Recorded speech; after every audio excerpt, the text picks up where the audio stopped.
Donc, j'ai raconté cette communauté-là. C'est les gens qui m'ont fait comprendre, en fait, que c'était possible donc, de traîner son gagne-pain sur la route.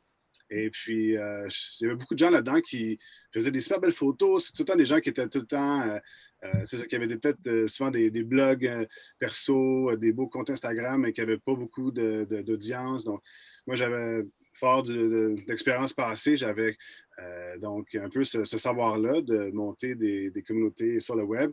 Et puis, je me suis dit, ah, je pourrais peut-être faire ça, lancer une plateforme dédiée au van lifer. Alors, l'idée est partie de ça. Et puis, en 2015, donc, je suis parti avec un premier site web que j'ai lancé. Puis, c'est ça, en faisant un premier voyage, j'en parlais un peu tantôt. Donc, voilà, donc c'est un peu ce qui est GoVan. C'est le. Oh, pardon, je vais mettre. Est-ce que ça marche mieux comme ça? Oui, c'est encore mieux. Ah, Ça fait yes, plein là, d'écran, hein? Okay. Donc, c'est comme ça que GoVan est devenu donc, le magazine web de la van life. C'est un peu comme ça que je l'ai imaginé depuis le début. Un peu une façon de rassembler les différents nomades. Et puis, il faut savoir que c'est partout dans le monde. Hein? Donc, il y a nous au Québec qui sont très forts. C'est une communauté très vibrante, mais bon, partout aux States, partout aux États-Unis, il y a beaucoup de gens aussi qui vivent de cette manière-là ou qui voyagent de cette manière-là dans des pays comme l'Allemagne, comme l'Angleterre. Ça fait partie de la culture aussi. En Australie, on a une grosse audience aussi. Alors, l'idée était de rassembler tous ces gens-là. Mais qu'est-ce qui est GoVan? En fait, il fallait quand même qu'il y ait une certaine vision dans tout ça. Et puis, donc, l'idée, c'était d'avoir un certain magazine, avoir du contenu qui était pertinent pour aider les gens à se lancer dans l'aventure, si on veut, que ce soit des fois juste inspiration, des différentes routes touristiques à explorer, peu importe où en Amérique du Nord ou partout dans le monde, comme je disais. Mais l'idée était aussi donc de peut-être donner des conseils plus techniques aussi, comment bâtir sa vanne, par exemple, et plein de choses du genre. Donc, c'est comme ça qu'est partie, en fait, l'idée de lancer cette communauté-là. Et puis, donc, là, après 5 ans, là, il y a énormément de contenu. Pour ceux qui ne connaissent pas le site, vous irez voir, là, vous avez beaucoup de rattrapage à faire. Beaucoup de. Il y a beaucoup de stock. Ouais, il y a beaucoup de stock. Là, donc, parce qu'on a aussi sollicité dès le départ les gens pour nous envoyer du contenu. Donc, des histoires, peu importe que ce soit des road trips inspirants ou des petits trucs, comme je disais, mais beaucoup de gens nous envoient du contenu aussi. Alors, il y a beaucoup de choses à découvrir là. Ouais. Mais il fallait aussi qu'il y ait un certain modèle d'affaires pour que ça me permette de vivre. Là. C'était un peu l'idée. Donc, que ça devienne aussi mon propre gagne-pain, mon propre emploi, bâtir un peu ma propre job de rêve, si on veut, qui me permettrait de vivre sur la route comme ça. Alors, l'idée était mon idée était de vivre de contenu comme ça qui serait fait en lien avec soit des marques, des bureaux de tourisme, par exemple, aussi. Et puis, bon, c'est sûr que petit à petit, il a fallu faire beaucoup de bénévolat au début, si on veut, de faire son nom, faire sa place. Mais donc là, c'est vraiment devenu le pain et le beurre de GoVan. Alors, ça a toujours été c'est ça, donc la priorité, si on veut, de différentes manières. Je vais parler d'un exemple ensuite. Évidemment, il y avait tout le côté de lancer une marque aussi autour de ça, qui nous permet donc d'avoir, par exemple, des items dans une boutique en ligne qui est sur le site, puis que les gens aiment porter. Puis je pense qu'il y a un petit côté c'est ça, identité, appartenance à tout ça. Et puis on était rapidement connus aussi pour nos événements. Pour moi, c'était évident qu'il fallait qu'il y ait une dimension aussi humaine très forte à ce projet-là. C'est beau les réseaux sociaux, c'est beau les communautés en ligne, c'est génial de pouvoir consommer des photos, des vidéos d'un peu partout. Mais je pense qu'il y a quelque chose qui manquerait s'il n'y avait pas ces interactions sociales-là qu'on a créées avec nos événements. Alors, déjà en 2016, c'est un de mes amis qui me dit pourquoi tu partirais pas un espèce de rassemblement, tu sais. Puis je me souviens, j'ai lancé l'idée sur notre page Facebook à 3 semaines d'avis. C'était fin non, c'était fin septembre, en fait. Septembre, okay. Ouais, c'était fin septembre. Et puis on était chanceux, on a eu un super beau week-end. Mais tu sais, moi, je me disais, on a lancé l'invitation aux gens à venir nous rejoindre dans un champ quelque part dans le coin de Saint-Raymond-de-Port-Neuf, là, dans le coin de la vallée du Bas-du-Nord, pour ceux qui étaient peut-être là. Et puis, moi, je me disais que 50 vannes, ce serait déjà un bon succès, tu sais. Ouais. Mais écoute, il y a 100 vannes qui se sont présentées, puis ça a été vraiment comme, wow, OK, il y a quelque chose là, il faut qu'on continue à grossir ça.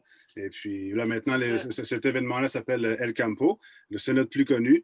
Puis, c'est ça, la dernière année qu'on a faite, évidemment, cette année, on n'a pas pu le tenir, mais il y a eu plus de 300 vannes. Alors, puis qui venaient de partout, là, qui venaient de partout. Même des gens d'Europe qui avaient, ils n'étaient pas venus juste pour l'événement, mais qui avaient traversé la vanne sur un bateau pour explorer l'Amérique du Nord. Donc, ça pour dire que c'est un peu, en quelques mots, qu'est-ce qu'est GoVan? Peut-être que quelques faits saillants des dernières années, c'est ça, on a lancé un livre aussi.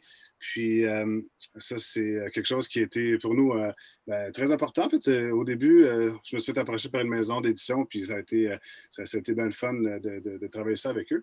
Puis, il y a quelque chose, nous, on est bien dans le digital, dans le numérique, puis, mais il y a quelque chose dans imprimer son travail, puis de dire à quelqu'un, voici mon histoire. Fait que, ça a été vraiment un projet trippant à faire. C'est quoi, justement, pouvez-vous mentionner le nom de votre livre, justement? Oui, le livre s'appelle Vie de vanne. Vie de vanne. Oui, Vie de vanne. Ouais.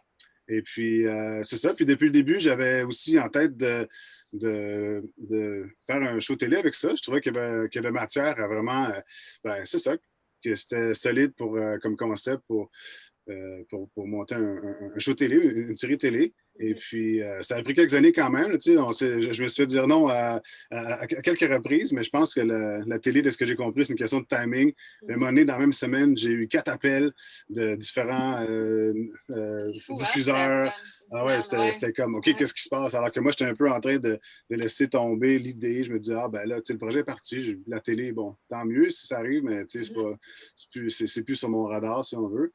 Puis là, boum, ça c'est revenu. Donc, c'était vraiment génial de voir cet intérêt-là. Puis, donc, pour ceux qui ont peut-être vu la saison 1, elle a été diffusée à partir au printemps dernier, printemps 2019. Oui, on était en 2000. Ouais. En 2020. Non, printemps 2020, désolé. Printemps 2020. Printemps 2020. Puis là, on vient de terminer de filmer la saison 2. Puis la saison 1 était plus dans l'est du Canada. Puis là, la saison 2 est donc plus dans l'ouest. Donc, on a des petites rumeurs pour vous plus tard, là, si vous restez avec nous. Puis, fait que ça, c'est vraiment des projets trippants pour faire un peu un topo rapide de qu'est-ce qu'est GoVan. Mais justement, tu sais, là, vous avez expliqué c'est quoi GoVan. Ouais. Mais avant ça, tu sais, c'est quoi votre background? C'est quoi qui vous a amené à dire, bon, OK, moi, je lâche tout, puis je pars de ma vie en van? Ouais.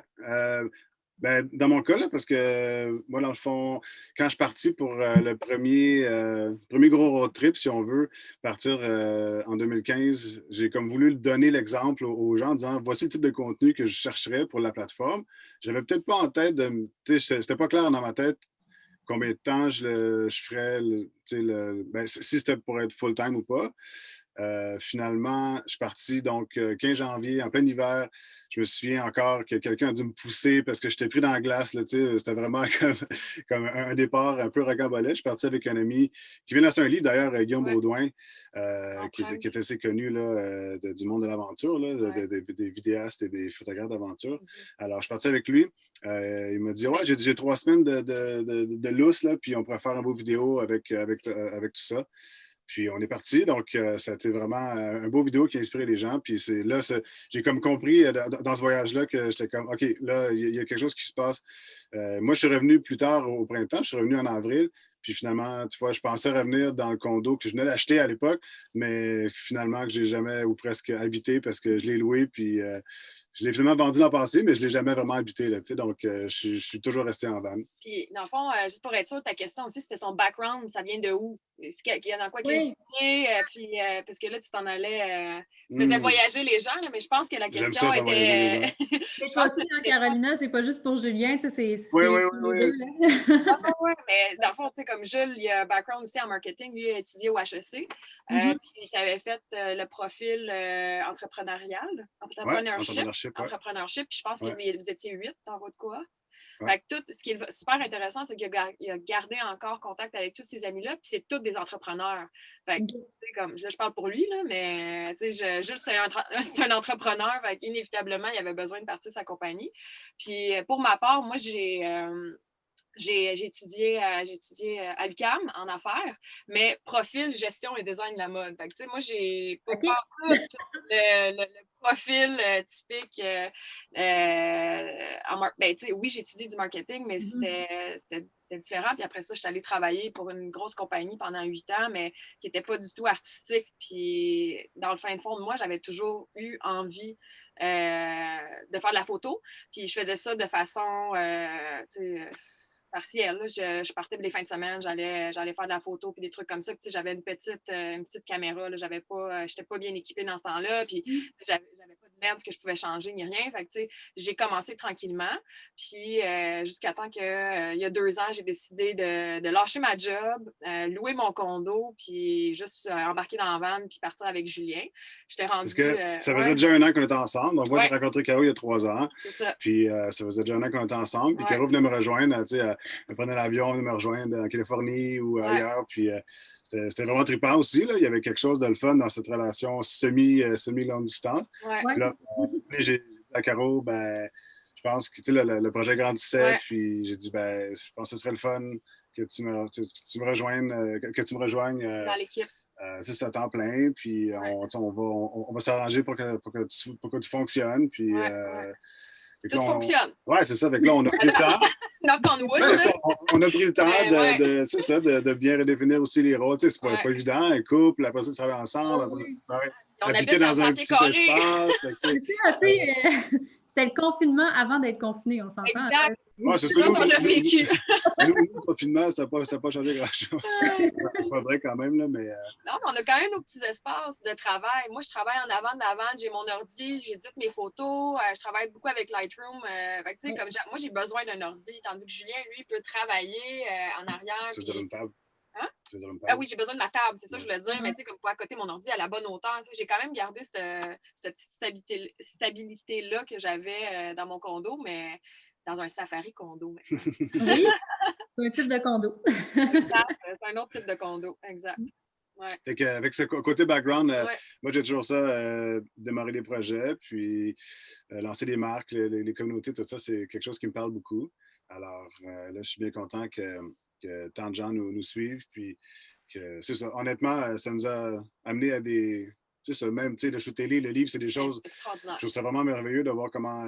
puis là, on rencontre les gens après, là, puis on aime tellement ça. On arrive dans un camping où les gens qui nous reconnaissent sont comme « merci, c'est un peu grâce à vous si on s'est botté dans le cul pour faire notre projet. » Puis, en tout cas, c'est tellement pour ça, moi, que j'ai parti ça, là, tu sais. Donc, c'est ça. Donc, je t'ai rendu là, d'ailleurs, dans la présentation. Inspirer les gens. C'était ma mission un peu en partant de me dire, tu sais, ce que je vis là, je veux pouvoir le partager, puis je veux que les gens, parce que c'est sûr, ça peut être intimidant comme style de vie. Tu sais, est-ce qu'on se sent en sécurité? Où est-ce qu'on va? Moi, c'est quelque chose qui m'allume, en fait, qu'à chaque jour, il y a tellement de questions, un peu une certaine zone d'inconfort qui fait que, en tout cas, moi, ça fait sortir le meilleur de moi-même, je pense. C'est ce que j'ai compris avec le temps. Mais c'est ça, il faut quand même, donc, retrouver une certaine stabilité, même dans le mouvement qu'on a aussi régulier. Là, on bouge beaucoup quand même.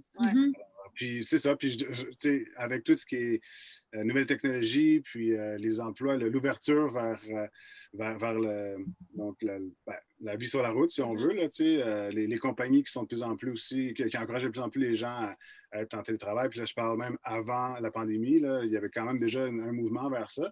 Donc tout ça, vraiment, puis là, c'est rendu, ça s'est accéléré beaucoup, évidemment, dans les derniers mois, mais je pense vraiment que ça va prouver aux gens que oui, c'est possible. On va se donner des outils pour... puis, tu sais, moi, le résultat de tout ça, c'est de pouvoir vivre plus avec moins, en fait. C'est un peu ça que moi, j'ai réalisé dans tout ça. Donc, Au début, tu sais, je suis parti, puis j'avais beaucoup de choses encore storées dans un garage chez ma mère. Puis, On salue Marie. Ben oui, c'est Marie est là. On salue Marie. Mais tu sais, avec le temps, on dirait que, tu sais, je me dis, ça, j'ai pas touché depuis un an. Puis, ben, là, je le vendais ou je le donnais. Puis, tu sais, mon stock, si on veut, a comme diminué. Puis là, ben, il me reste plus grand-chose à part peut-être quelques boîtes de souvenirs. Mais, tu sais, ça fait que, tu sais, évidemment, avec ce que je fais dans la vanne. Mais ça a changé beaucoup ma relation avec le travail, entre autres aussi. Alors, c'est ce qu'on voulait passer comme message. Puis c'est le fun aussi parce que, étant donné qu'on est travailleur autonome, puis on prend des projets, on choisit aussi nos moments dans la journée quand est-ce qu'on. OK, bon, tu sais, par exemple, là, tantôt, il y avait des belles vagues. Fait que là, ben, moi puis Julien, on avait dit, OK, bon, ben, on va se timer, on va se lever tôt, on va travailler, on va clencher. À midi, on va aller dans l'eau, puis après ça, on va s'assurer qu'on est prêt pour justement la conférence ce soir. Ouais. On va pas en retard pour Marie-Pierre. Hein? De ne pas être en retard pour Marie-Pierre. Oui, c'est ça, on voulait pas être en retard. Mais ça nous permet de justement, OK, oui, on travaille beaucoup, mais en même temps, on choisit nos moments quand il fait beau, quand il fait pas beau, pour justement aller en profiter puis aller jouer dehors. Mais c'est ça qui est le fun de pouvoir faire ça, ce mode de vie-là. Ouais.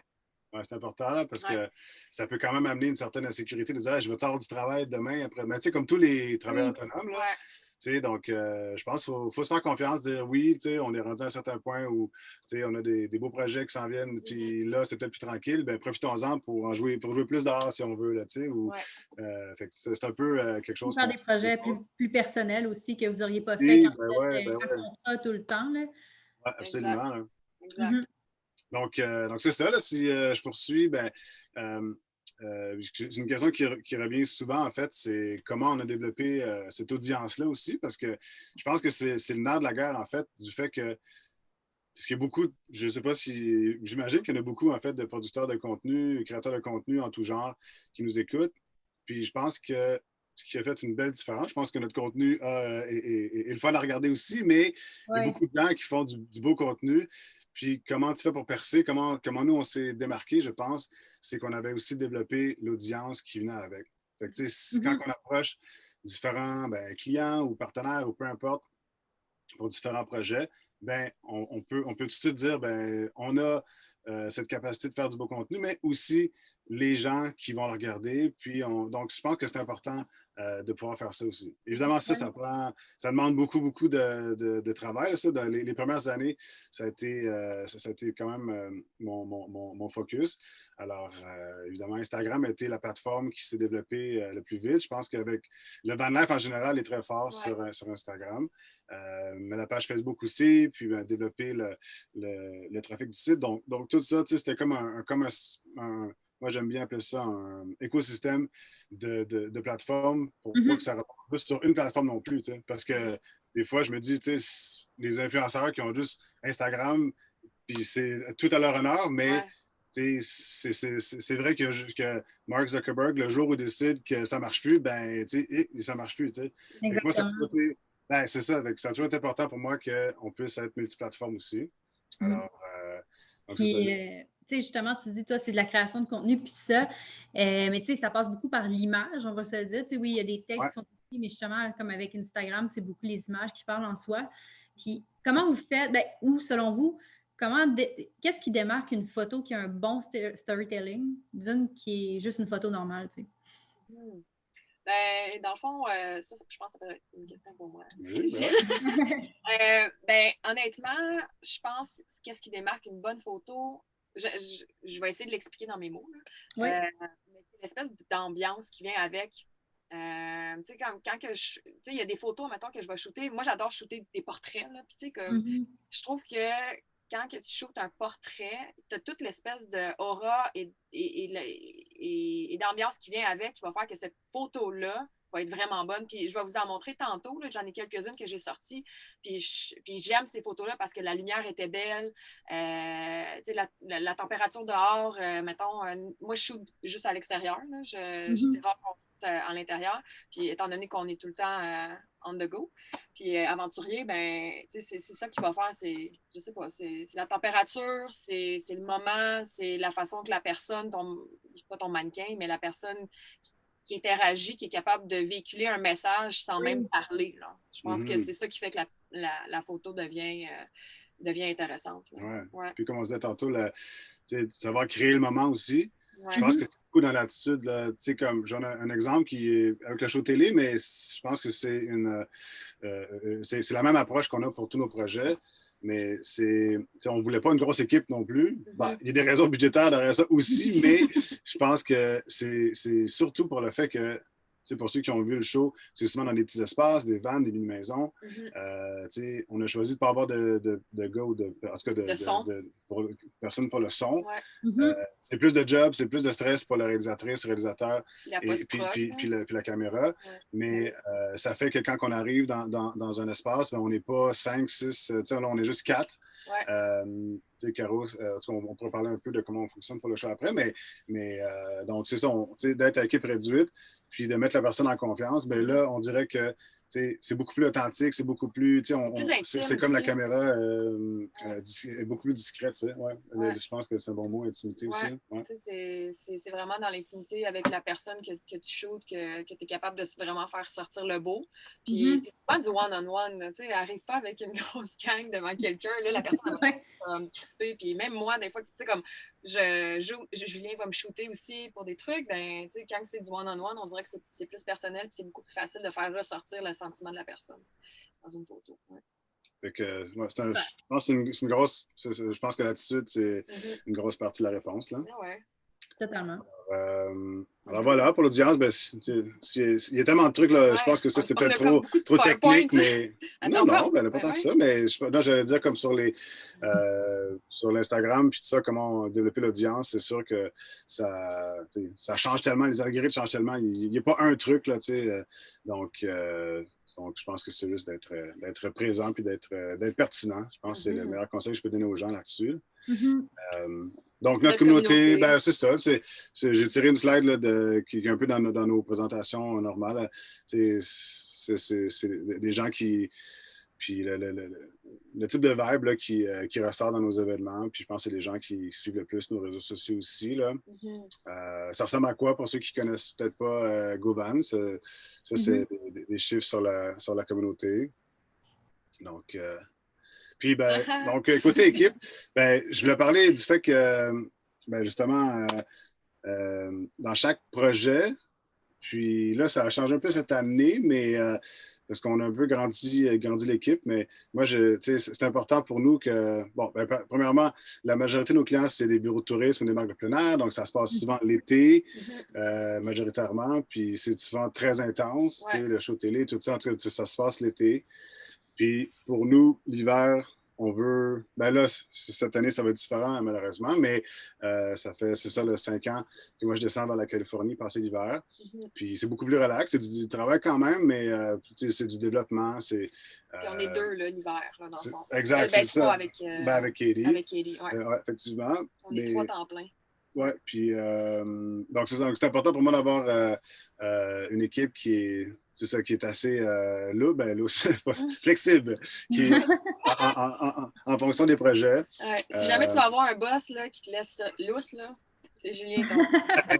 Moi, j'ai jamais aimé le mot boss de toute façon, mais, je pense que les gens qui viennent travailler avec nous, ils viennent triper. Je veux que là, maintenant, c'est sûr que les photos, depuis 2 ans, c'est beaucoup plus Caro. Puis ça l'a amené beaucoup d'ailleurs à l'équipe et tout. Mais on a encore aussi plein de gens qui gravitent autour.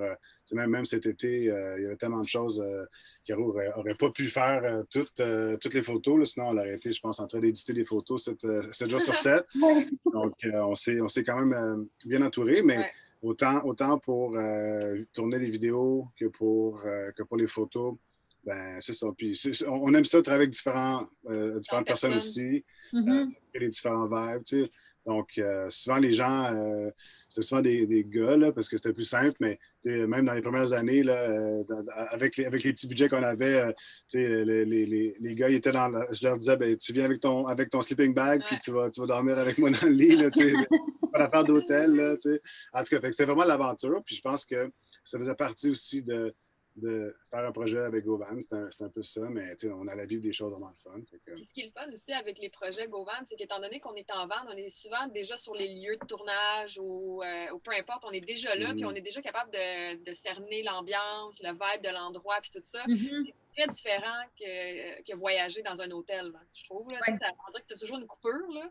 Tandis que nous autres, ben, quand on part justement en tournage avec une équipe, ben, on est vraiment une famille. On a été, pour le tournage de La Belle Vie, on a été 70 jours non-stop avec d'autres mondes. Fait que tu deviens vraiment une petite famille. Mais là, c'était dans 2 vannes. On avait loué notre van. Là, c'est ça. Là, on dormait pas toutes dans cette van-là. On avait une van de prod. Pas tout le monde a sleeping bag. Là. Non, c'est ça, mais on avait une van de prod, puis il y avait notre van. Puis c'est le fun. Puis même dans les micro-projets qu'on fait, des vidéos pour des routes touristiques ou des trucs comme ça, ben là, moi puis Julien, on part, puis on amène notre caméraman, puis ils vont des fois, on va dérouler son sleeping bag en bas sur notre plancher, puis on part les 3, puis on s'en va filmer. Ouais. On engage toujours un caméraman pour les vidéos. Oui, puis mais tout ce qui est photo, c'est moi qui prends. Qui chapeaute le tout. Ouais, souvent, pour la grande majorité. Ouais. Justement, quand vous partez en tournage ou en séance photo, comment vous procédez pour faire votre repérage? Tantôt, tu as parlé que tu travaillais avec les bureaux d'office de tourisme. Ouais. Est-ce que c'est, admettons, les gens qui t'engagent pour les contrats qui te disent où aller ou c'est juste purement Instagram puis du bouche à oreille? Ben, un mix de tout. Ouais. Il y a beaucoup de recherches de notre côté aussi. Souvent, travailler avec les bureaux de tourisme, c'est vraiment génial, pour vrai, parce que ça ouvre les portes de la région. Ouais. Ça, c'est vraiment, vraiment le fun. Puis, comment on aime fonctionner, c'est les bureaux de tourisme vont nous envoyer une liste de choses qu'eux aimeraient qu'on fasse dans la région. On va regarder, là. Parce que c'est ça l'objectif. Puis on va regarder si on a le temps, une vidéo avec nos amis en Beauce qui nous ont demandé de faire une vidéo sur la route de la Beauce juste après. Mais donc, ça a été comme, OK, ils nous envoient une liste de plein de choses. Puis, tu sais, après ça, nous, on peut sélectionner, de dire, ça ressemble plus à GoVan, ça, c'est peut-être moins GoVan. Puis, tu sais, des fois, il y a des mosses. Si je fais un tel musée, peut-être que ça fit moins avec nous, mais qu'il faut que ce soit là quand même. On peut passer rapidement, faire une shot plus discrète. On passe devant sans le visiter nécessairement. Fait que ça passe souvent comme ça. Puis après ça, il y a beaucoup les gens de la place qu'on rencontre, les locals, les locaux. Donc, puis ça, c'est pas tous les locaux qui veulent partager des bons spots. On sait c'est quoi. Donc, encore là, c'est une question Non, mais tu sais, je sors de... Vous êtes souvent invités dans les régions, là, mais pour tout ce qui est photographe, c'est accessible aussi quand même parce que là, je suis dans mon ancienne vie de personne qui travaillait dans un office de tourisme. Là, mais... C'était où? J'étais à Tourisme Charlevoix avant. Ah, oui, c'est vrai, ben oui. Ouais. Tu le sais. Moi, je sors de l'eau, là, je me suis passé le cerveau un peu dans les vagues. Pour monsieur, madame, tout le monde, c'est accessible aussi parce que tu sais, vu qu'il y a les bureaux où tu peux juste téléphoner puis demander conseil, fait que ces gens-là, ils peuvent aider aussi pour les gens qui veulent juste aller faire de la photo ou de la vidéo. Ouais. Souvent, ils sont super. Tu sais, tout le monde est super sympathique. Ils ont tous envie de t'inviter, puis justement que tu puisses vivre les moments, que tu sois GoVan ou peu importe, n'importe qui. Là, genre, c'est pas tous la plupart du temps. Puis c'est ça qui est le fun, c'est qu'on essaie justement de montrer ces routes touristiques-là aux gens. Puis on en a plein là, sur notre site web là, qui démontrent tous les endroits que tu peux vivre, que tu peux passer avec ta famille, puis vraiment en profiter. Puis il y en a des beaux, là, pour vrai. Il y a du beau au Québec. Ben oui, au Québec, puis partout, non, absolument. Donc, c'est souvent comme ça que ça se passe. Puis, il y a aussi plein de moments pas planifiés. Souvent, on part avec un plan, mais il faut qu'on se laisse de la place. Ça, j'ai appris ça, tu sais. Ça vaut pas la peine de loader ton horaire, de dire, je veux tout voir, je veux tout faire. Parce qu'en van, il va se passer des choses. Il va y avoir des rencontres qui vont t'amener finalement à gauche, à droite, à l'est, au nord. C'est vraiment comme ça, je pense, que le côté authentique du contenu va ressortir, puis les histoires qu'on raconte. Alors, ça, il faut être à l'écoute. Je pense qu'il faut être à l'écoute de ça aussi. Là. Il faut regarder. Puis, un exemple rapide, mais peut-être en 2017, on a fait une vidéo avec Tourisme Québec pour la baie James. Donc, c'est Tourisme Québec, Tourisme baie James. Puis, on avait un premier concept qui était raconter toutes les activités sur fond de légendes autochtones. Écoute, la vidéo, en tout cas, c'est un des vidéos dont je suis très fier. Ouais. Puis, mais à un moment donné, il y avait un gars qui faisait du pouce évidemment sur la route, sur la seule route là-bas. Puis, il rentre, puis il il sent mauvais. Il est comme, je m'en vais à Radisson prendre une douche. Ça fait 2 semaines. Je suis comme, ouais, je te crois, ça fait 2 semaines. Là, il voit qu'on est un team de caméra. Il voit les caméras, puis il dit, avez-vous vu les loups? Là, je suis comme, non, mais dis-moi dis-moi en plus. Il dit, ah, moi, ça fait 11 ans, ça fait 3 jours, 3 jours par semaine, je fais une route, puis je suis des loups, puis ils me connaissent maintenant. Ça vous tente, on peut peut-être aller filmer. Là, je suis comme, OK, là, tout d'un coup, mon histoire, elle vient de prendre un autre niveau, là, tu sais, mais si je ne l'ai pas ramassé sur le pouce, le gars, là, j'ai pas cette histoire-là, tu sais. Non. Je dis pas aux gens de ramasser de n'importe qui sur le pouce, disons qu'à la BJ, c'est pas mal safe, là. Mais c'est un approche très documentaire de la chose, on va se le dire, là. Ouais, c'est ça. Il faut suivre la POC, comme on dit, là, puis là, ben, vous irez voir la vidéo, là, dans la session vidéo, là, ça a vraiment donné quelque chose de super, parce que les loups étaient là, puis, tu sais, voir des loups en nature, écoute, c'est très rare, là. Fait que, puis la musique, l'ambiance, tout est là, on dirait. Ouais, puis ça, c'était dans nos débuts, quand on s'est rencontrés. Je m'en souviens, il faisait le montage. Il faisait le montage chez nous. C'est vrai. Je vois le temps qu'il file. On a un peu parlé déjà un peu de ça, mais comment on trouve nos projets, comment on trouve nos clients. J'imagine qu'il y a des gens qui se posent peut-être cette question-là. Mais évidemment, ça, on ne cachera pas là. C'est sûr que maintenant, le téléphone sonne beaucoup plus qu'avant. Ça, c'est le fun. On a une belle demande, mais ça a pris longtemps avant d'arriver là quand même. Quand tu commences, il faut quand même faire des pitchs, puis vendre sa salade et tout ça. Donc, je parle un peu de l'audience tantôt, mais bien connaître son audience, puis dire, OK, moi, je parle à ces gens-là. Est-ce que vous, tel bureau de touriste, tel client, ça vous intéresse? Vraiment, ça, c'est important. Puis pas nécessairement juste, si ta communauté n'est pas juste au Québec, ben, tu n'es pas gêné pour en sortir aussi. Ça, cette photo-là qu'on voit, c'est une série de vidéos avec Mercedes, avec Sprinter. C'était comme dans mon rêve de travailler avec Sprinter, avec Mercedes. C'est un beau brand à mettre dans ton portfolio. Puis là, je sais qu'avec Mercedes Canada, ça ne marchait pas. Il n'y avait pas trop de retour d'appel. Puis moi, je me suis pas arrêté là. J'ai appelé directement Mercedes Monde là, en Allemagne. Oui. Puis ça a pris 2 ans, mais on a finalement eu un projet de 4 vidéos avec l'agence à Stuttgart, justement. En tout cas, c'était. Mais il y a beaucoup de persévérance là-dedans. Donc, des fois, il y en a qui sont plus simples, et il y en a qui sont beaucoup de développement, mais qui donnent des beaux résultats. Donc, je voulais juste dire aux gens de ne pas lâcher à la maison. C'est ça. C'est normal de se faire dire non, puis à un moment donné, les portes s'ouvrent. Justement, est-ce qu'on a le temps de regarder? C'est 4 minutes. Pas long. Oui, je pense qu'on peut. Parce que oui, hein? On va aussi voir si la connexion marche bien, mais tu veux te raconter un peu le trip Beauce? Oui, ou non. Les gens vont le vivre, là. Moi, j'aime bien parler aux gens, là. Je trouve ça plus le fun de.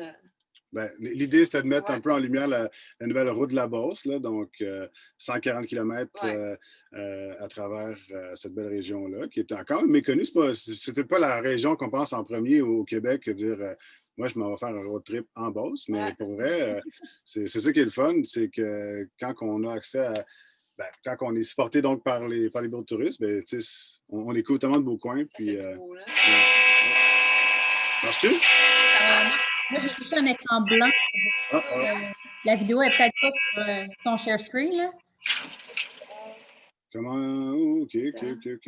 Faut-tu qu'on partage donc la vidéo direct? Peut-être, oui. OK, on se fait un essai, mais sinon... un test, si ça ne marche pas, on peut remettre le lien par la suite. Là. J'ai l'impression...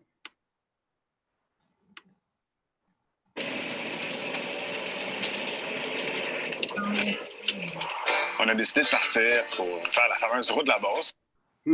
Ah, attends, ici? Non. Bon. OK, non, peut-être mettre le lien en chat. Oui, absolument. Par la suite, là. Ouais, comme ça, les gens vont pouvoir l'écouter aussi, là. Est-ce que vous voyez encore la présentation ou là, c'est rendu blanc? C'est blanc. C'est blanc. Bon, on s'excuse à tout le monde. On va rectifier la chose. C'est revenu. C'est revenu? Oui. Okay. Bon, on va le mettre en chat, absolument. Mais juste pour dire, c'est ça. Donc, mais un projet comme ça, pour nous, c'est pas juste une vidéo qui doit vivre sur YouTube. Encore là, je reviens avec l'audience, mais c'est d'utiliser toutes les plateformes qu'on a pour en faire la promotion après. Fait que, ça vient avec un texte, ça vient avec des belles photos que Caro a fait qui étaient super. Ça vient avec, évidemment, des billets avec des posts sur les réseaux sociaux. Puis, on utilise tout ce qu'on a comme outil à notre disposition pour faire la promotion du contenu. Donc, c'est un peu comme ça qu'on procède. Puis c'était le fun, là, ça. Ça, c'est vraiment le fun. Ouais. C'était la première vidéo où Caro était comme à l'écran. Featured. Puis depuis ce temps-là, elle est plus populaire que moi maintenant. C'est pas vrai. non. Mais c'est le fun. Ah, ça, c'est une photo de drone qu'on a pris. Ouais. Okay. En drone? Ouais. C'est ça fait... Absolument, vous avez quelqu'un qui vous accompagne avec un drone, mais là, vous en avez un depuis... Ouais, ça, c'est nouveau. Ouais, là, depuis cette année, on a le petit Mavic, le petit kit comme ça qu'on s'est procuré. C'est vraiment le fun parce que, comme étant donné qu'on n'a pas beaucoup d'espace dans la vente, on ne pouvait pas avoir des gros drones, des trucs comme ça. Puis on voulait juste avoir un outil qui était facile, rapide à utiliser. Puis pour vrai, là, c'est vraiment le fun, le petit kit là, comme ça. Là. Puis cette photo-là, justement, elle a été prise avec ce drone-là, me semble. Celle-là? C'est peut-être avec le drone de Sacha, mais c'était toi qui OK, mais c'est vrai, c'est moi qui l'avais pris, ouais. Mais non, pour vrai, c'est quand même pratique. Puis on s'en parlait tantôt, là, justement, que si tu as envie d'avoir justement un petit point de vue comme ça, qui est juste légèrement surélevé, mais pas trop, avec ma caméra, à chaque fois, on dirait ça me... Pardonnez-moi, là, mais ça me dérangeait vraiment beaucoup. Tu sais, je ne suis pas grande, mais je ne suis pas petite non plus. Puis ça permet justement d'avoir un autre angle qui est super intéressant. Puis de voir l'immensité, dans le fond, des paysages avec ça, là, beaucoup plus que des statiques. Ouais. Puis, juste parce qu'il y a la question en chat, je pense que c'est le Mavic Mini que tu as, hein? Oui. C'est lui qui n'a pas besoin de permis pour conduire, là. Oui, je vais te montrer dans la main comment il est petit, là. C'est gros comme ça, là. Tu sais? Ça, c'est ma main. C'est vraiment, vraiment petit. Là. Fait que c'est vraiment le fun. Puis super compact. Tu connectes ton sel là-dessus, puis tu le fais voler. Puis il y a une économie de batterie. Tu sais combien de temps? Je m'en souviens pas. Je m'en souviens pas l'économie de batterie. Il y a à peu près 12 heures qu'ils disent. Là. Ouais. Ça dépend toujours. Non, c'est pas vrai. 12 heures, c'est les stabilisateurs. Je pense que c'est 34 minutes de vol. Ouais, d'habitude, c'est 20 minutes de demi-heure. Oui, puis c'est ça, c'est super petit. Fait que ça, tu peux l'amener n'importe où. Tu pars en sac à dos dans une randonnée, puis tu as envie d'avoir une belle shot ou peu importe, tu amènes ça avec toi, puis ça rentre partout, là, pour vrai. Là. Puis je suis pas. Je suis nouvellement dans le dronage. Là. Puis, je pourrais dire, là, puis c'est quand même facile à manœuvrer, là, honnêtement. Là. C'est vraiment pas compliqué. Là. Ça rendu compliqué les drones. Là. Moi, je l'ai vu, l'évolution au début. Je ne m'en dirais pas qu'on était assez cow-boy dans nos premières vidéos avec le drone, là, des fois. Là. Puis mais maintenant, les choses ont beaucoup changé. Pas seulement pour les demandes qui viennent avec, mais là, la responsabilité. Puis c'est quand même les assurances et tout ça, un autre niveau. Puis celui-ci. Oui, tu n'es pas obligé d'avoir. Lui, il n'y a pas. Parce que la question a comme popé 4 fois de fil là, pendant que vous parliez. Avec Mini, en ce moment, de DJI, c'est le seul qu'on n'a pas besoin de permis au Canada pour faire voler. Exact. On a toujours des restrictions. C'est pas conseillé de voler au-dessus des gens, de foule et tout ça. Mais non. Mais en plein air et tout ça, mis à part dans les CEPAC, il faut toujours demander la permission. Je crois à l'avance. Ça veut pas dire. Nationaux, oui, là, faut que tu le demandes. Tu peux pas arriver dans un parc national puis pouf, partir ton drone. Là, Non, il faut avoir une autorisation. En fait, il faut que tu contactes la CEPAC avant. Là. Exact. Non, c'est ça. Ça veut pas dire que ça vole partout, mais ça veut quand même dire que c'est plus simple d'utilisation. Et puis moi, j'étais surpris d'ailleurs, je vais mentionner que dans le vent, j'étais quand même, je me disais, il est moins lourd, peut-être que dans le vent, c'est moins stable, mais c'est surprenamment très bon, même avec du bon vent. Là. Donc, évidemment, je conseille à personne de flyer quand il y a du vent. Là. Je ne parle pas de grand vent, là, mais c'était une bonne journée venteuse, puis c'était très stable. Donc ça marche très bien. Puis Pour nous, c'est vraiment génial parce que ça se recharge aussi USB. Donc, ceux qui sont en van, qui ont des batteries vont comprendre, mais c'est quand même un bon défi, un bon challenge, la recharge de tout ce qui est équipement, caméra et batterie. Ouais. Donc, oui, on a un onduleur qui nous permet de transformer le courant en 120 volts là, pour recharger, par exemple, des laptops, des choses comme ça.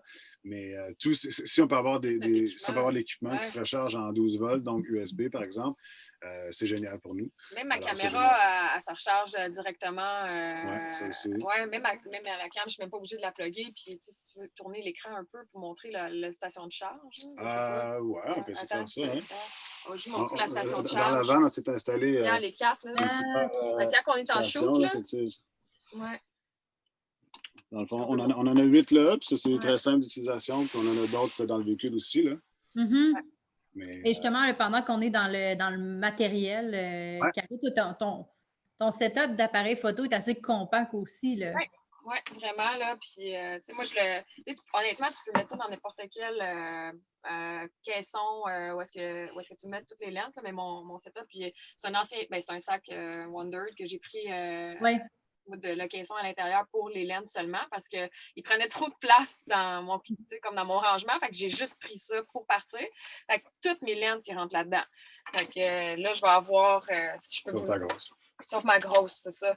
Dans le fond, regarde, je vais te montrer comme ça. Là, j'ai ma caméra, puis une 23 mm qui est dessus. Après ça, je vais avoir ma wide qui va être ici. Après ça, j'ai une 18-55 ici. Ici, c'est une ancienne caméra que j'avais avant. C'est laquelle que j'avais XT20 que j'avais. J'avais la XT20 que justement, j'ai vu que vous avez un système de revendre des produits utilisés. Fait que sûrement, en revenant, je vais venir la porter pour la revendre. On ne sait jamais. Parce que les productions de contenu d'aventure comme on fait, ça vient avec des risques aussi. Donc, c'est quand même bon d'avoir caméra. Spare, mais c'est ça. Mais depuis que j'ai la XT4, c'est ma caméra que j'utilise à tous les jours. Puis c'est un gros coup de cœur, honnêtement. Là. Même les settings, tout est extraordinaire. Puis ce qui est le fun aussi, c'est étant donné que je shoot beaucoup en mouvement, puis je suis tout le temps en train de bouger, le stabilisateur dans cette caméra-là est vraiment, vraiment bon. Puis sinon, j'ai aussi ma grosse lens, la 50-140, qui est toute seule, là, fait qu'elle ne rentrait pas. Mais j'utilise celle-ci pas mal à tous les jours aussi. Là. Celle que j'utilise le plus souvent, là, c'est la 50-140 parce que souvent, par exemple, je vais remettre le show télé comme exemple, mais les caméramans, eux autres, vont être en train de shooter la personne. Puis moi, il faut que je sois vraiment plus loin. Là, je ne peux pas être proche. Je prenais tout le temps la 50-140, puis tu avais vraiment l'impression que j'étais à côté de la personne, puis je prenais des photos. Fait que c'est pour ça que j'utilise beaucoup. Même en mesure de faire des portraits à l'époque. Oui, là, vous allez voir tantôt, j'ai fait du portrait avec la 50-140. Oh ouais, OK. Oui, parce que j'étais loin, mais genre, je réussissais à quand même faire ma photo portrait que j'avais besoin. Puis, tu sais, honnêtement, c'est la lens que je préfère. Là. Je trouve que le fil là-dessus est bon. Le feeling, on dirait. Julien, quand il va aller surfer, je suis capable de le capter de loin aussi. Je suis capable de voir les montagnes, les vagues. Fait que, tu sais, c'est ce qui est le fun avec celle-ci, c'est qu'elle a vraiment une espèce de tout, là, je pourrais dire. Elle est versatile, dans le fond, c'est ça, justement. 100%, oui. Moi, je suis un grand fan de la 23. Je trouve que la 23, elle a beaucoup d'émotions. Je trouve que la lumière qui rentre là-dedans, ça ouvre à 1.4 aussi, donc ça fait vraiment plus de. Je sais pas, il y a comme un vibe spécial. Fait que souvent, Caro est comme non, on prend la 50-50. Je suis comme on pourrait mettre la 23 aussi, hein? Non, mais on a chacun nos favoris. Puis, tout dépendant, qu'est-ce qu'on s'en va shooter. Puis, avant de partir en shoot, justement, on se demande, OK, ça va être quoi le genre de photo qu'on va avoir envie de sortir de cette expérience-là. Puis là, je vais apporter, admettons, 2 lenses. Parce qu'à un moment donné, ça devient lourd tout le temps traîner tout l'équipement. Fait que j'essaye d'y aller avec 2 lenses, mais souvent, rendu en haut de la montagne, puis là, je suis comme, j'aurais dû prendre ma wide. Ou, comme, j'ai tout le temps des moments où est-ce que je regrette de ne pas avoir tout pris, mais c'est pas mal les 2 lenses avec lesquelles on travaille. C'est ça, la 23 puis la 50-140, en ce moment. La wide, c'est une 10-24.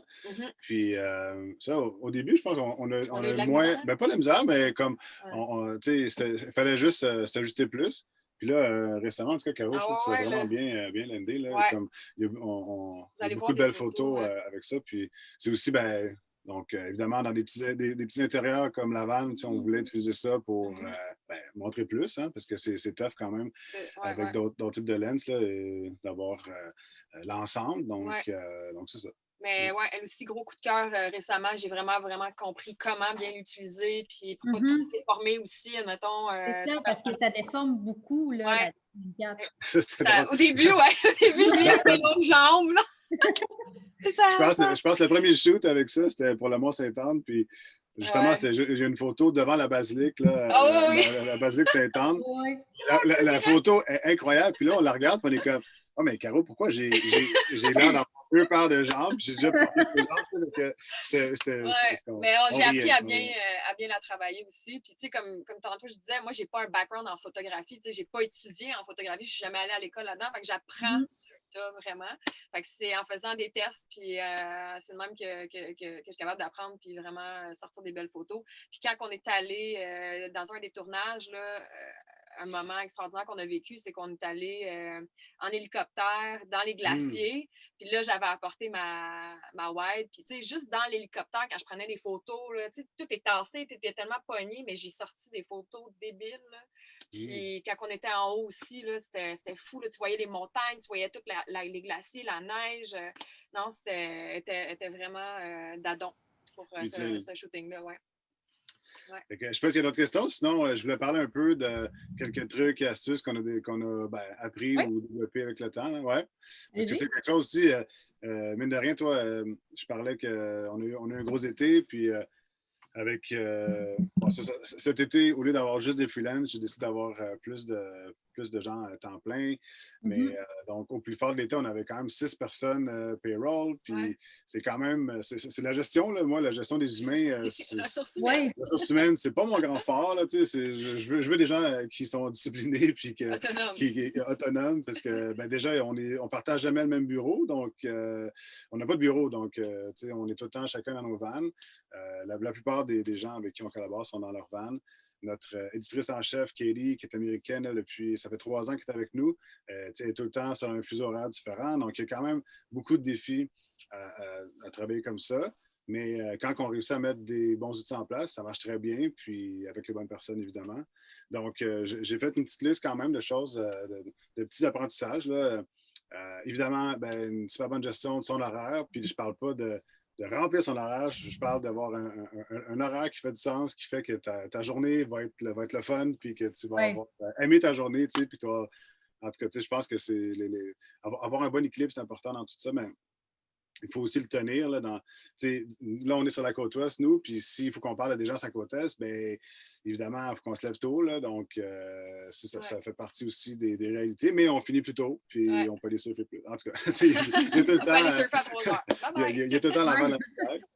Mais un bon système de gestion de projet, donc, il y en a plusieurs qui existent. Moi, j'en recommande un aussi parce qu'il est très simple puis très efficace. Il s'appelle Trello. Je ne sais pas si des gens le connaissent, mais puis ça fonctionne très bien sur le mobile aussi. Nous, on est souvent aussi à travailler sur nos cellulaires quand on n'a pas accès à un bon espace de travail. Donc, c'est le fun de pouvoir regarder ça. Puis, en tout cas, c'est sans trop vanter le système, mais ça marche très bien. Donc, tout type de gestion de projet, de système de gestion de projet, je pense que c'est important. Il reste 8 minutes. Là. Mais c'est juste 8 minutes? Je suis comme vite. On a tellement de choses à monter. Mais rapidement, là, on utilise un planificateur pour nos réseaux sociaux. C'est important. Sinon, avec tous les contenus qu'on a à sortir, ben, on serait tout le temps sur nos selles. Puis on ne veut pas faire ça. C'est un peu l'idée de déconnecter. Alors, donc, on les planifie pour la plupart. Évidemment, des bons backups. On a un système qui s'appelle Collaborate. Le plus de travail en ligne possible. Donc, les Google Docs, Gmail, moi, je n'ouvre plus jamais de documents juste qui est sur mon disque dur. Là, tout est en ligne. Déjà parce qu'on ne sait jamais, là, si on se fait défoncer la vanne, l'ordi part, on ne sait jamais.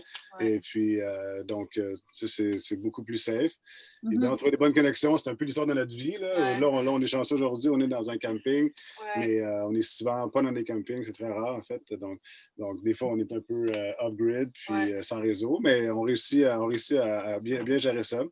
Puis, ben, avec évidemment du bon équipement de qualité, mais ça, c'est important, qui ne prend pas trop de place. Puis, ben, c'est ça. Caro a ri un peu de moi que j'avais mis ça, mais ça va être connecté, puis jouer le plus possible, je le recommande à tout le monde. Ça fait en sorte qu'on est plus efficace, selon moi, dans son travail après ça. Yes. Donc, trouver un bon équilibre dans tout ça. Ben là, c'est ça, ce qu'on avait fait, c'est qu'on a l'équipement, on en a parlé. Je pense que je l'avais mis en photo tantôt. J'ai pris une petite photo pour montrer de haut qu'est-ce qu'on traînait avec nous en gros. Là, puis vous voyez que c'est très petit. C'est pas mal toute la liste de choses qu'on a en ce moment. Là, ouais. Qu'est-ce que tu allais dire? Non, ben, en plus, on traîne aussi du stock de son. Là. Avant, j'en louais, mais c'est quand même. Ça coûte cher, mais je pense que ça vaut vraiment la peine. Là, parce que ça coûte cher à louer aussi. Là, donc, juste avoir un ou deux bons lavaliers ou puis un bon shotgun. En tout cas, je pense que c'est. Non, pas de shotgun, mais je pense que ça vaut vraiment la peine d'avoir ça. Ouais. Je vais montrer une couple de photos aussi là, avant qu'on finisse. Ben ouais. Ben, donc là, on voulait juste donner un peu de scoop là, sur notre dernière aventure. On vient de terminer le tournage de la saison 2, puis ben, c'est ça.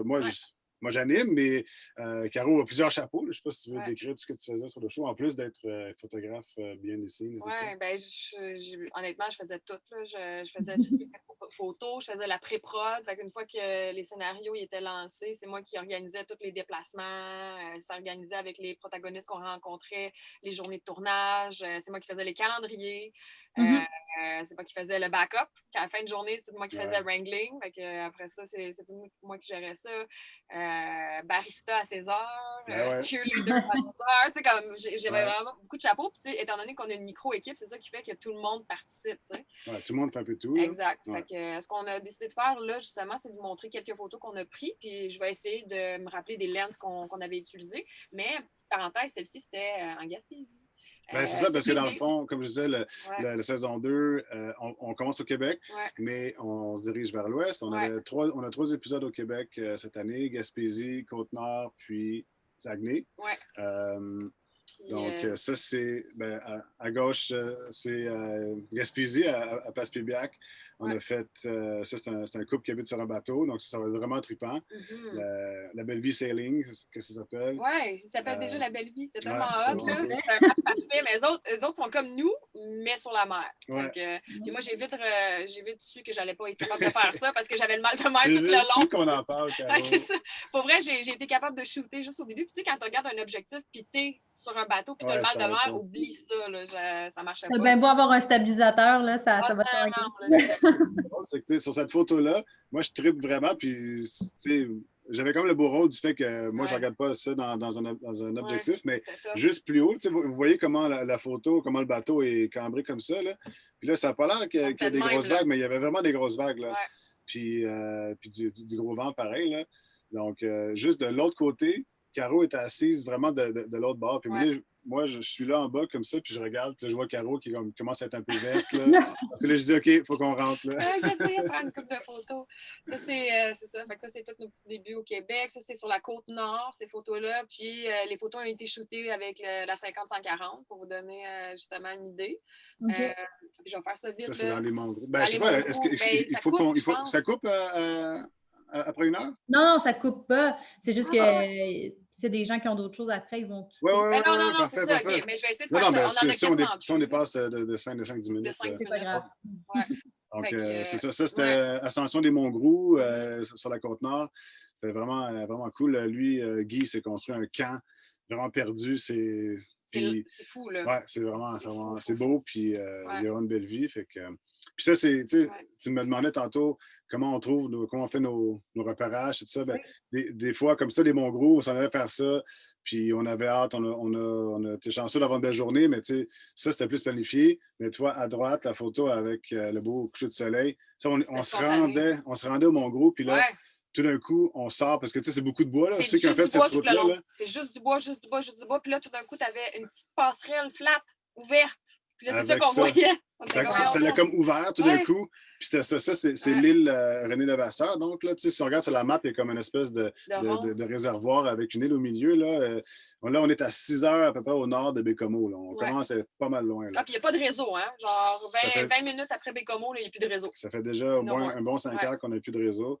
Puis là, tout d'un coup, ça ouvre, le bois ouvre, puis il y a ça devant nous. On est comme, ben voyons donc. En tout cas, fait que ça, c'est un peu une chance si on veut, mais des gros moments comme ça, des beaux souvenirs de notre été. Après ça, on a pris la route vers par les prairies. On a 2-3 épisodes dans deux dans les prairies. Donc, des beaux personnages. Ça, c'est des très belles photos. Oui, c'est très beau portrait. Le portrait à droite là, de Tom, là, ça a été pris avec ma long lens.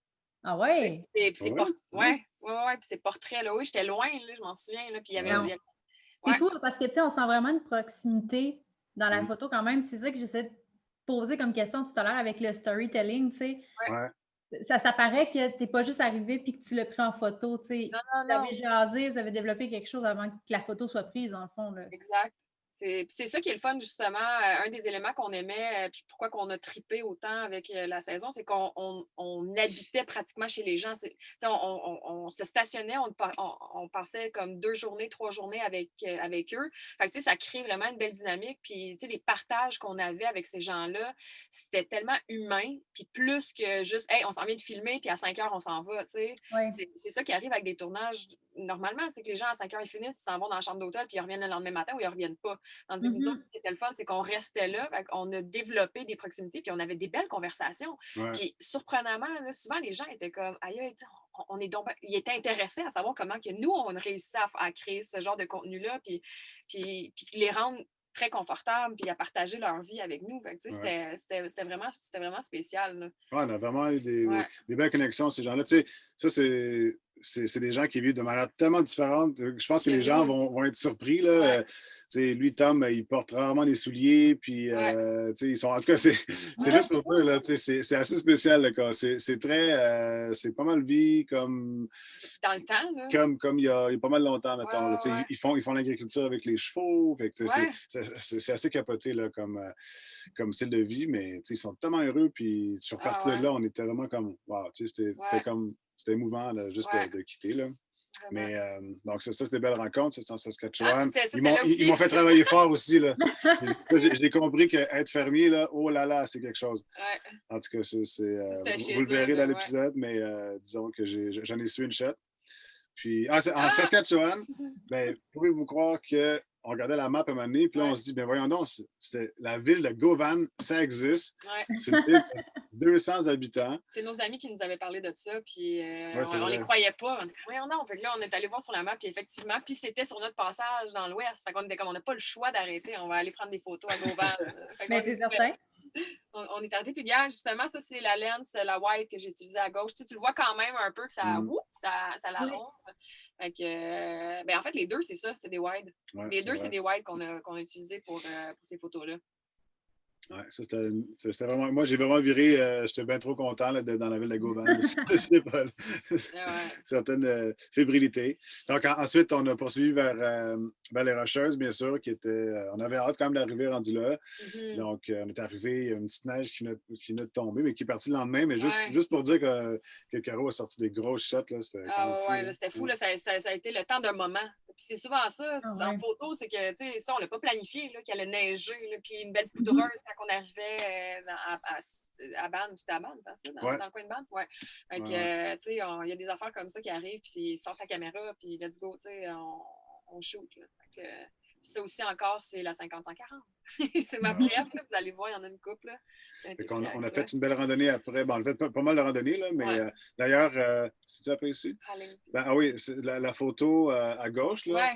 Donc, un des épisodes avec Joël qui est arrivé dans sa van, 100% vegan, puis à vie de ses recettes. En tout cas, vous allez découvrir son univers. Une couple là, extraordinaire. Elle fait des gâteaux vegan, là, c'est incroyable pour vrai. Là. Ah ouais?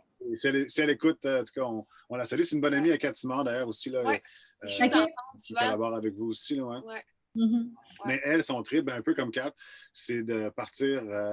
on est parti avec elle, on s'est levé à 3 h du matin. pour partir, pour faire l'ascension, c'est quoi, une couple d'heures pour se rendre au sommet, donc pour prendre le lever de soleil en haut. Ça, je ne l'avais jamais fait, puis je dois dire que c'était tu pars quand avec ta même... lampe frontale, puis tu sais, ton spray à ours, parce que dans l'Ouest, on s'entend qu'il y a des ours.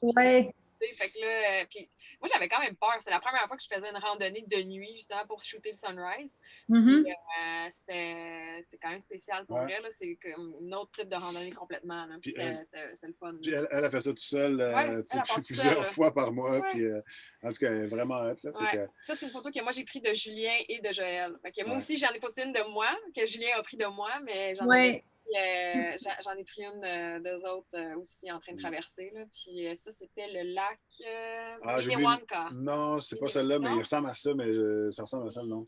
Parce que c'est un lac alpin, là, c'est un lac alpin, dans une vallée de Mélèze, en tout cas, c'est vraiment beau. C'est fou.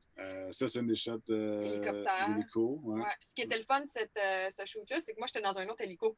Fait que, on était vraiment chanceux. Fait que, moi, je shootais Julien en hélico pendant le tournage. Puis il y avait un caméraman avec moi, puis il y avait un autre caméraman avec Jules dans l'autre.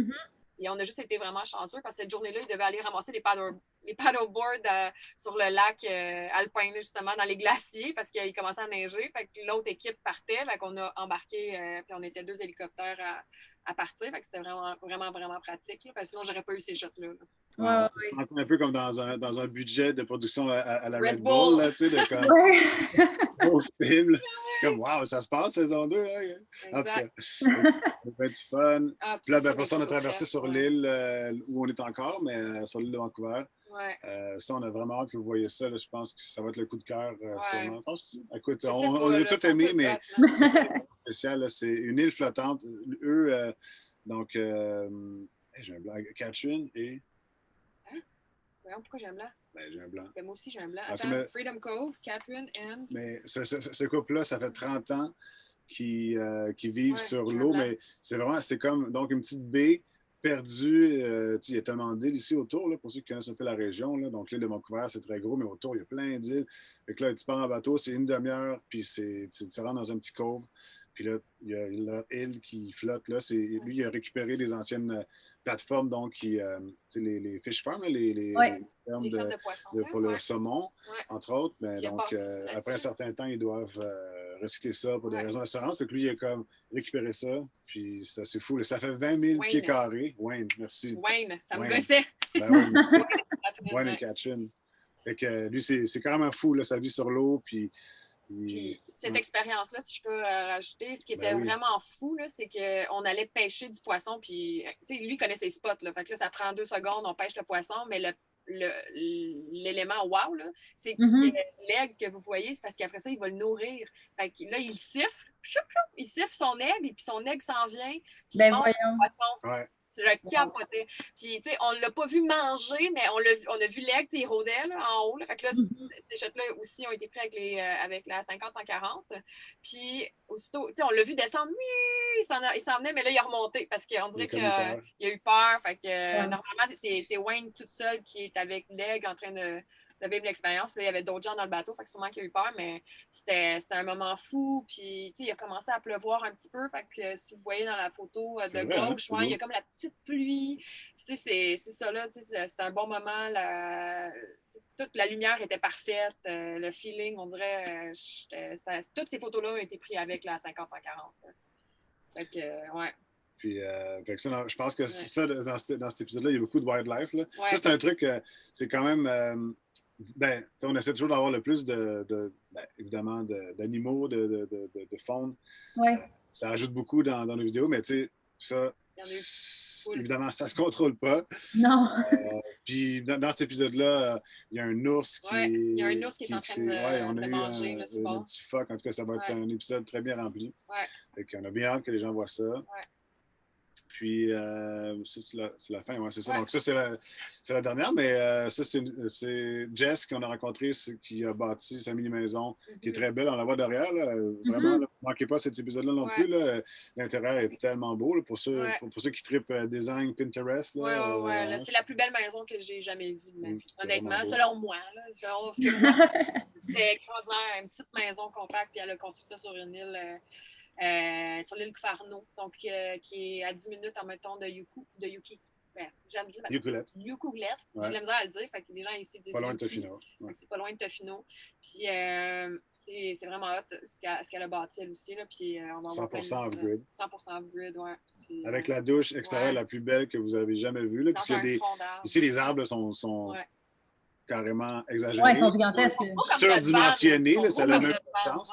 Il y avait une souche, là, parce que, bon, avec le temps, l'île a été rasée quelques fois, là, il y a 100 ans passés, mais il reste une grosse souche sur son terrain, puis elle, ils ont coupé un intérieur pour. Puis c'est gros, là, l'intérieur, puis c'est super beau, avec des fougères et tout, pour faire une douche extérieure. En tout cas, il faut que les gens voient ça aussi. Là. Puis ben, c'est ça pour la fin. On a terminé avec une gang c'est des brouskieurs qui ont acheté une terre sur une île. Ils sont 100% off-grid aussi. Ils sont en train de transformer ça en paradis de tout ce qui est c'est la vie off-grid avec un dôme puis des trucs. Puis là, c'est leur voisin qui nous a amené pêcher des grosses crevettes, là, les BC prawns.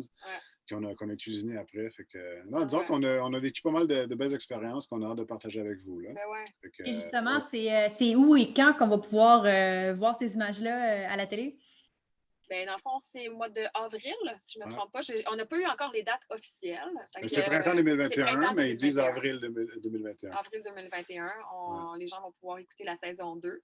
Puis c'est ça, là. Puis il va y avoir tout en ligne. Puis non, on a bien hâte. Les montages ont déjà commencé. On a vu des previews, des premières versions. Puis c'est vraiment le fun.